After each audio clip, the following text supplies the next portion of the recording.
I spent 3 times more on gas that day than I did with this whole event seeing this movie. You know, go see indie movies and go support local theaters and don't get gas in your car.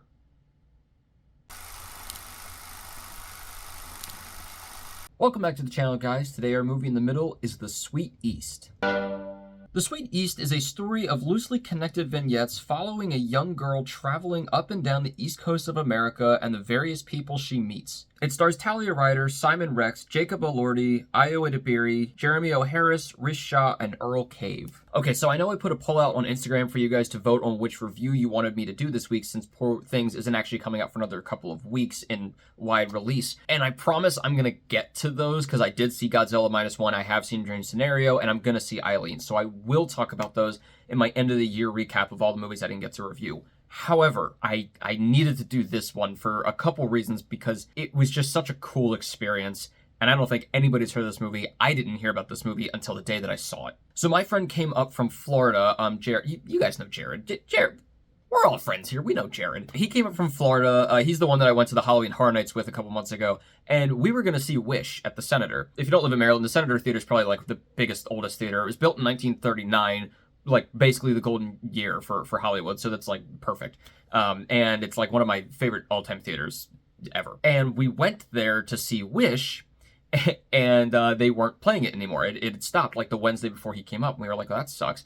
So we were looking at other movies that were out, and he was like, what if we just see this one? Neither of us have heard of it. There's a Q&A after with some of the filmmakers. All right, cool. Well, as it turned out, the panel was in person. I thought it was going to be virtual. It was an in-person panel.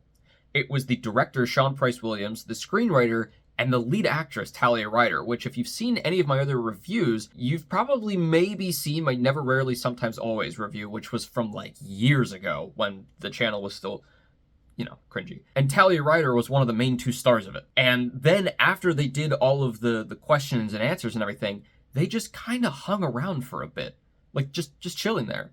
And so we got to like talk to them a little bit. And Talia Ryder was like right there, okay? And guys, I don't really get starstruck. Liar! Liar! Well, I'll say this. My first celebrity crush was Emma Watson, like most people. So you can imagine how that was. No, but I promise, it was cool. I was fine. It was cool. Mary, Mother of God. That's Christian Bexford. He's the modern master of the shaker style. I'd never dreamed that I'd see him in the flesh. Go over and say hello. No, I'm sure he gets swamped with attention all the time. And then we did get to talk to the director as well. We didn't get to talk to the screenwriter a lot, but we got to talk to the director, who actually was also the cinematographer for Good Times and Funny Pages. And I just have to say, all of these people were very, very low-key, very chill, just here to make movies. It was really awesome to see that. Let's get into the actual movie, which was something else. I'm not necessarily going to have highs or lows for this one, because I just kind of want to talk about it. I have to talk it through. Firstly, the cinematography is probably what you'd expect from this very, very indie movie. It is very guerrilla. It is very indie style.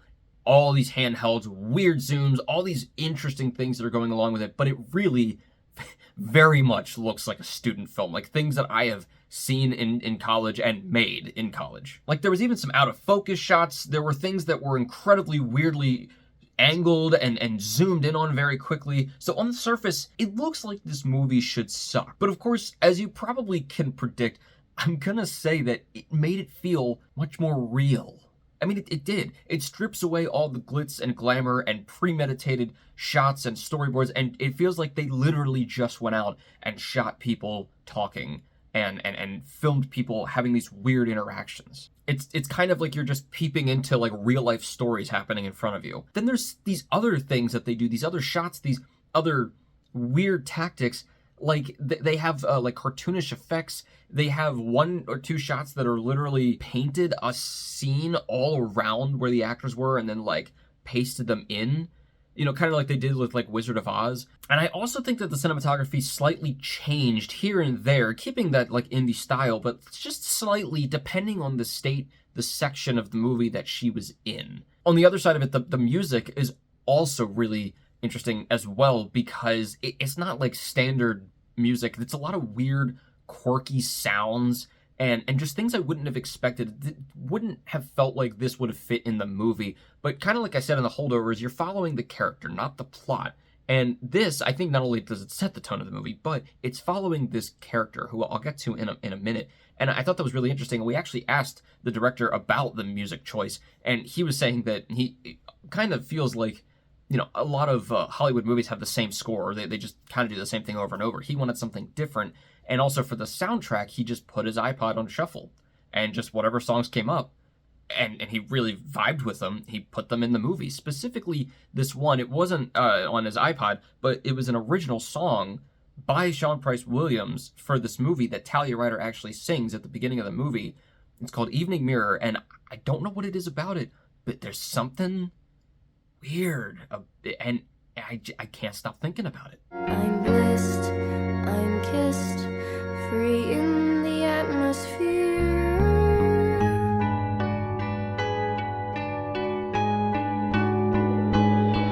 I don't know if it's supposed to make me feel sad or like I'm just vibing with it or lonely or what, but I like it.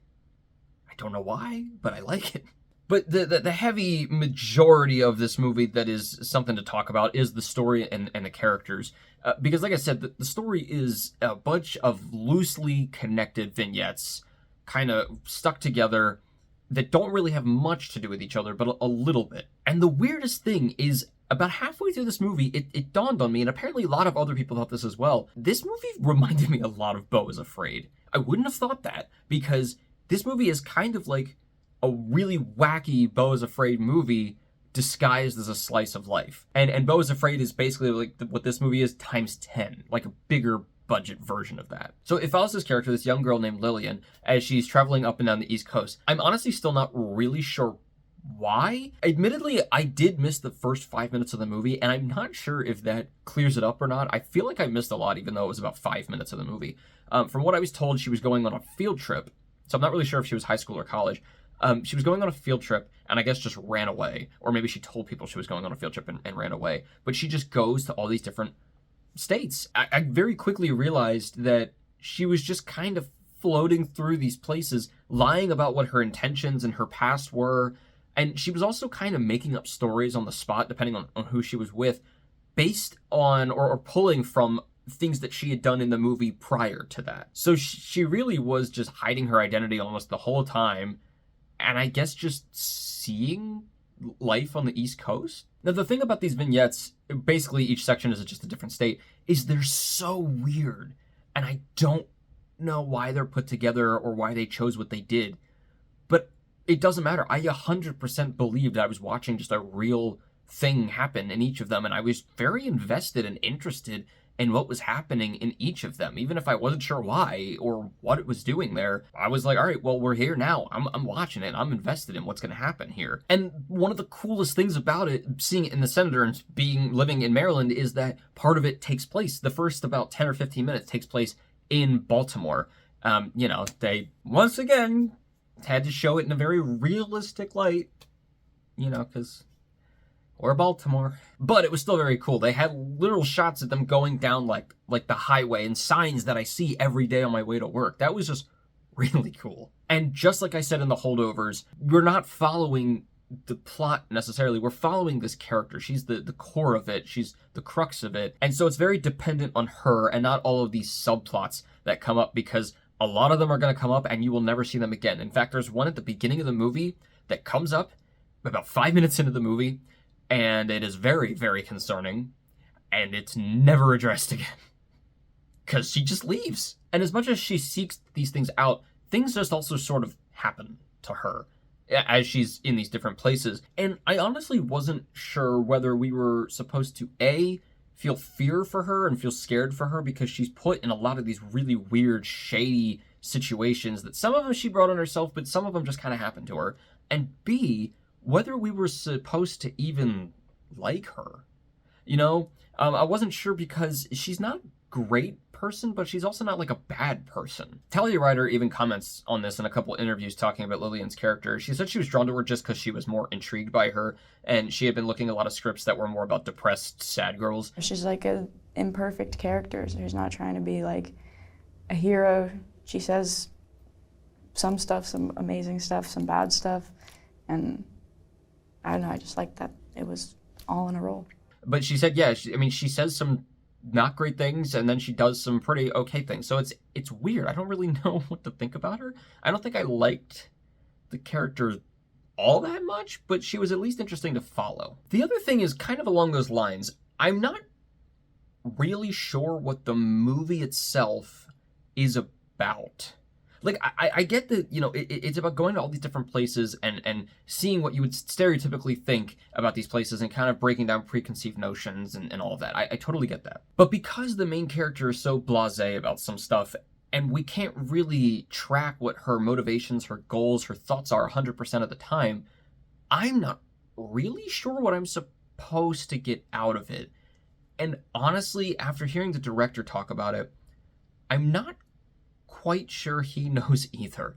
It's not a bad thing, though. It's kind of like they threw something together, they threw it out there to see what people would think. They made things up on the spot, they filmed things on the spot, they filmed it based on feeling, and had like a loose script, but then like changed things around, and it kind of worked. Because as much as I wasn't sure why we were getting what we were getting some of the time, I can't say I didn't like what I was seeing, and a lot of it is due to the acting. There are some very interesting characters who are really well acted in this movie, specifically one who is this like professor, and he's a very conflicting character because he is simultaneously both very intelligent, very interesting, intriguing, he's very smart and says a lot of interesting things. He is, I think, kind of genuinely caring, but at the same time, he is also a Nazi. And what blows my mind is that for such an indie film with a weird premise, they got these big stars like Talia Ryder and Jacob Elordi from Euphoria and Priscilla, and Edibiri from Big Mouth and Bottoms and so many other things. Now, they did say that somebody pointed out it's kind of like Alice in Wonderland, and I didn't get that at first, but the more I thought about it, she's just going through all these weird different things, and we're just following her, and there's even some little things in terms of how she's dressed and all. It wasn't intentional, but they kind of really went for that in the marketing. They even called it something like a wacky, riotous adventure in Wonder America. And so they really put that in their marketing as well. And honestly, with that context, it does make the movie feel like it makes a lot more sense. It is really great to see these off-the-wall movies, specifically the indie off-the-wall movies, these really low-budget ones, because like Beau is Afraid is fantastic, but it's a very big-budget Hollywood movie, even if it is artsy and weird. Indie ones are really good to watch and support because even if you love it or hate it or only like it a little bit, chances are there's something in it that you haven't seen before or seen in that way before or thought of in that way before or from a different perspective. These little corners of places that you've never seen before or really wanted to maybe even see before, but also displayed very personally by the filmmakers because it's probably very local, it's very personal to them. So you're going to get a very close-up, bird's-eye view of what it's like for them. So overall, this movie is just going to have me thinking for a bit, because I don't know why, but just for the little reasons I've already given, and just for this weird strangeness about it, I did like it. And trust me, it's not just like a slice of life, boring, move on to the next scene kind of movie.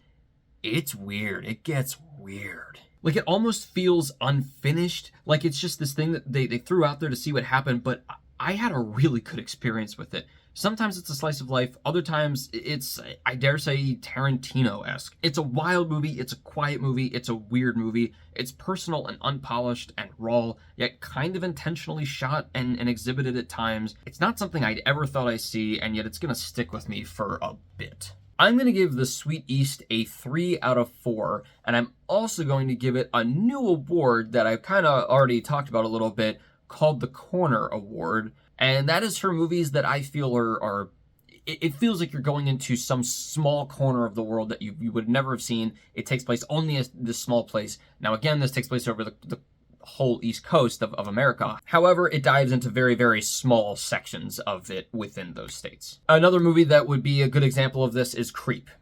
Just this weird movie that's like in a very, very small place, just these two characters. It feels very quiet and small, and it feels like you're just in this corner of the world somewhere. Guys, if you have seen The Sweet East, First of all, I'm shocked because I don't know that anybody knows about this movie. But let me know what you thought about it in the comments below. If you haven't, which is probably most people, I would highly recommend going to see it. I don't know. If you don't like artsy, weird indie stuff, fine, I get it. But just try it because it's got a couple people in it that you might already know. And it is just a very weird, wild experience. And as always, keep your hopes high, your stress low, and movies right in the middle. I'll see you guys later.